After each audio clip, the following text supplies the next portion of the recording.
weesoo loolu Iran lors de l'évasion de l'Irak en 2003 par les États-Unis ba ay 2006 2008 irakiens yi ñoom ñoo doon soutenir insurgés yi nga xamante ni iraniens yi ñoom ñoo doon soutenir insurgés irakiens yi nga xamante ni ñoom ñoo doon sonal américains yi c'est-à-dire que seen officiers yi dañ doon wàcc sur le terrain di xeex et cetera loolu tamit da leen di jox nu mu tudd da leen di jox expérience da leen di jox de la combativité weesoo loolu ce qui s'est passé depuis 2015 ba ci ni Bachar di daano voilà brigade al-Quds dafa wàccoon fële nu mu tuddati Syrie di jàppale Bachar al-Assad c'est-à-dire que iraniens yi ñu ngi doon xeex foofu c'est-à-dire que Iran boole ko kii ñu leen tegoon yëpp sanction yëpp ñoom ñi ngi doon préparer nan la ñuy def suba ba mën a préparer ndax xam nañ ni Israël wala États-Unis dinañ ñëw ñoom xamoon nañ ko bu weesoo loolu tamit depuis les années 2000 ñoom dañoo commencé ci benn programme balistique ak missile balistique ak missile hypersonique maanaam armement yi nga xam ñoo gën a xarañ ci àdduna bi loolu nag moom moo leen permettre Iran ba leen attaqué Israël autant pour moi bi leen attaqué rek fekk na leen ñu pare maanaam seen soldats yi ak kii nu mu tuddati seen chaîne de commandement bi am nañ ce qu'on appelle combativité alors que Israël depuis 1973 ba tey ci lan la nekk ci ay lutte contre des insurrections ñoo xamante ni dañuy ñëw sànni lay xeer wala ñu dóor la benn roquette nga ñëw ñu fekk la ñu simeeku ñëw ci nit ñu toog maanaam kii la ñuy def genre guérilla dañuy attaquer daw làqute et cetera donc loolu avec le temps Israël dafa ñàkk ce qu'on appelle une combativité maanaam amatul n'est pas une armée aguerrie boo gisee armée sénégalaise doon armée bu mag armée sénégalaise loolu la armée sénégalaise ba mu juddoo ba tey day xeex donc 1969 ba 72 ñu ngi doon xeex foofu au niveau de la frontière avec la Guinée-Bissau voilà mercenaires Guinée-Bissau yi dans le cadre des événements de Santhiaba Mandiack ni ñu koy waxee bu solo il y a l'avènement de Koukaï Samba Sagna en Banjul en 1980 en Gambie autant pour moi 1981 avec la rébellion en Casamance mais aussi dans les 89 90 fallait se libérer avec Charles Taylor et Prince Johnson dans les années 90, le conflit en Casamance, mais aussi l'opération Gabo en 1998 contre Assoumana Mané, etc. Ce qui fait que l'armée sénégalaise dafa am combativité. Mais armée israélienne amul combativité maanaam li muy xeex ak ñëpp ay kii lañ ay insurgés bu ko defee ñooñu doo mën a limiter sa doole doo mën a natt sa doole looloo tax nag Israël ñun ci poñ ba ci volet boobu la ñu neewee Israël looloo tax Israël ñàkk guerre bi en plus boo solo tamit Israël dafa nekk réew moo xam ne amul profondeur réew moo amul profondeur mooy lan dafa ndaw maanaam boo ko attaqué rek amul fu mu jëm boo gisee réew mel ni Union soviétique durant la seconde guerre mondiale c'est un grand pays l'Allemagne ñëw am gàndab doole avec l'opération Barbarossa à partir de l'été 1941 lorsque les armées allemandes arrivent voilà soviétiques yi dañ leen a bàyyi ay villes yu mel ni Smolensk villes yu mel ni ay Kiev ak yooyu et cetera mais di leen xaar Leningrad actuel Saint-Pétersbourg di leen xaar Moscou di leen xaar aussi Stalingrad moo nekk moo nekk nu mu tuddati moo nekk ville bi nga xamante ni moom moo nekk ci suufu Union soviétique ci suufu Russie actuellement donc voilà ci réew yooyu noonu ci ville yooyu lañ leen xaar ba ñu ñëw fa nga xamante ni armée allemande bu dugg na en profondeur bu duggee en profondeur rek mën naa am ce qu'on appelle ay problème ci ginnaaw maanaam réserve yi ça ne suit pas bu ko defee mën nga leen a encercler def stratégie d'encerclement tu les casses donc Israël tamit loolu c'est un problème bu rëy la ci situation am ce qui fait que donc voilà moom moo tax mu ñàkk guerre bi en plus comme ni ko le général Mohamed comment il s'appelle Reza Nahbi waxee actuel Saint-Pétersbourg leen xaar Moscou leen xaar aussi Stalingrad moo nekk nu mu tuddati moo nekk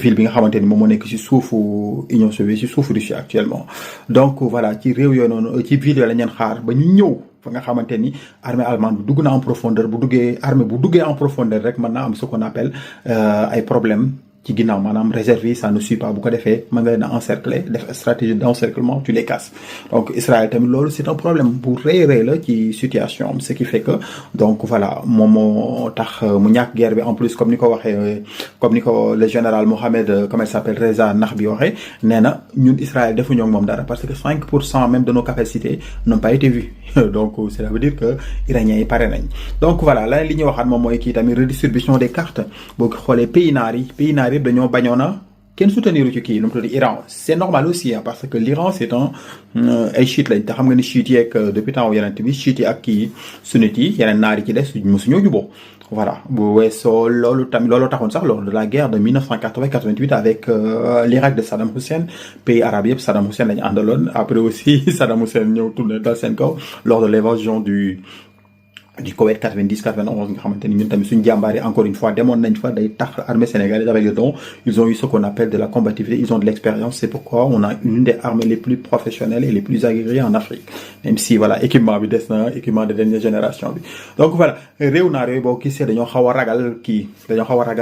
dañoo xaw a ragal Israël. ñoom réew naar yi que ça soit mi Qatar mi Arabie Saoudite Émirats arabes unis yëpp dañoo ragal Iran. boo gisee lu tax ñu ragal Iran ndax nee nañ Iran day soutenir ay terroristes, donc le fait que ñu koy xeex maanaam day soutenir ay groupes terroristes comme Hamas moom mooy kan, Hamas mooy palestiniens yi comme Hezbollah moom mooy libanais yi voilà ak ay Houthis et cetera. te nee nañ le fait que nga xeex ak nu mu tudd nga xeex ak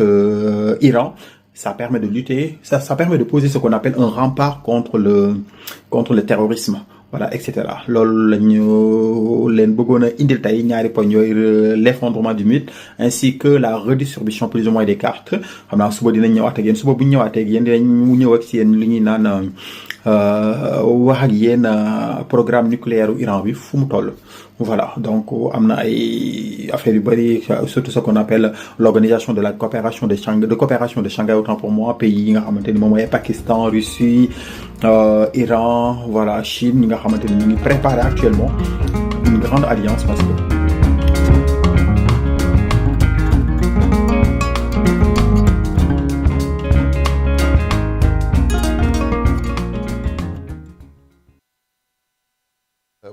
professeur Maodo Ba di ab historien militaire contemporain ak jàngat bu am solo bi nga xamante ni defal nañu ko ci conflit Israël ak Iran ak conséquences yi nga xamante ni am na ko ci cessez-le-feu bi daal dina ko am. donc loolu moom moo nekk dernière partie bu bloc d'information bu nga xamante ni moom lañ leen jagleeloon tey si Midi King di bàyyi rek ki nga xamante ni moo nekk secrétaire général bu syndicat bi la ñu naan syndicat unique des travailleurs de Dakar Dem Dikk di wóoyu ci turu Madiaw Xor Mbengue mu daal di rek tàggoo. donc di sant yàlla bu baax di santaat bu baax waa Presse Afrique ci dalal bi ngeen ma dalal li may waxaat rek mooy ñun li ñu amoon solo rek ñu koy waxaat di ko alerté waat mooy la signature de l'accord d'établissement pour le respect des plans de carrière et les conditions de travail des travailleurs. te loolu dañ ci interpellé le PCA encore blocage bi moom nañu expliqué fan la nekk ndax directeur général bi moom li mu waroon def ak ñun def nañ ko. di waxaat ni nañu gën a bàyyi xel Dem Dikk ci waxaat tamit ci renouvellement parc automobile bi surtout dans les liaisons mooy nord et sud parce que wareef la ñu def loolu. di wax tamit liggéeykat yi soxla nañu plan de carrière ak condition de travail yu baax ñi ngi jëm ci nawet nañu fexe kaar yi am ay ventilo nañu fexe tamit am ay toile pour ñëpp mën a gis seen bopp ci transport bi nga xam ne mënul ñàkk. di wax tamit ñun ñi nga xam ne ñi ngi waa AIBD wax dëgg yàlla ñu ngi demandé le directeur général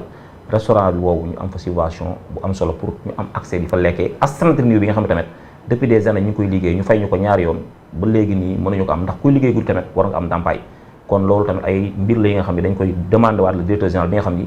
am na yéene nag pour jàppale liggéeykat yi ndax gis nañ ay efforts yu bari yu muy def. kon ñun en tant que des syndicats li may demandé waat di lancer waat message suñu mbokku délégué du personnel yëpp le collège les secrétaires généraux que ñu gën a jàppoo nekk benn xool la pérennité de l'entreprise pour les lendemains meilleurs. di sant ñëpp di nuyu nag sama waa mbokk waa Waalo parce que je suis de Thiago. di nuyu sama yaay samay soxna samay am di jàmm yëpp di santaat bu baax nag Amina Presse Afrique